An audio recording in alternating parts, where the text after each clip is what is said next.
പശ്ചിമേഷ്യയിൽ സംഘർഷം തുടരുന്ന സാഹചര്യത്തിൽ formula 1 Bahrain Saudi Arabia grand prix റേസുകൾ റദ്ദാക്കി. വലിയ നിരാശയിലാണ് ആരാധകർ. ലോകമെമ്പാടുമുള്ള F1 പ്രേമികളെ നിരാശയിലാക്കി 2026 സീസണിലെ 2 പ്രധാന ഗ്രാൻഡ് പ്രീകൾ റദ്ദാക്കി. പശ്ചിമേഷ്യയിൽ അമേരിക്കയും ഇറാനും തമ്മിൽ നിലനിൽക്കുന്ന കടുത്ത യുദ്ധ സാഹചര്യങ്ങളെ തുടർന്നാണ് മത്സരങ്ങൾ റദ്ദാക്കിയത്. സുരക്ഷാ കാരണങ്ങളാൽ അടുത്ത മാസം നിശ്ചയിച്ചിരുന്ന 2 റേസുകളും നടക്കില്ലെന്ന് ഇന്ന് രാവിലെയാണ് ഫോർമുല 1 അധികൃതർ പ്രഖ്യാപിച്ചത്. ഏപ്രിൽ 12 നടക്കേണ്ടിയിരുന്ന ബഹ്റൈൻ ഗ്രാൻഡ് പ്രീയും ഏപ്രിൽ 19 നടക്കേണ്ടിയിരുന്ന സൗദി അറേബ്യൻ ഗ്രാൻഡ് പ്രീയുമാണ് റദ്ദാക്കിയത്.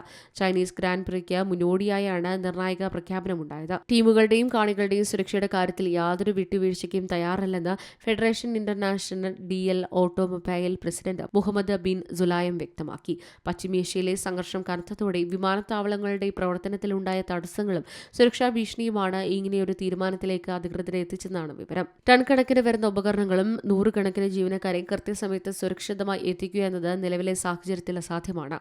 മുൻപ് ഇത്തരം പ്രതിസന്ധികൾ ഉണ്ടായപ്പോൾ റേസുകൾ മാറ്റി നടത്താറുണ്ടായിരുന്നു. ഇത്തവണ ബഹ്റൈനും സൗദിക്കും പകരമായി മറ്റൊരു വേദി കണ്ടെത്താൻ സാധിക്കില്ലെന്ന് CEO വ്യക്തമാക്കി. ഇതോടെ 2026 സീസണിലെ ആകെ റേസുകളുടെ എണ്ണം 22 കുറഞ്ഞു.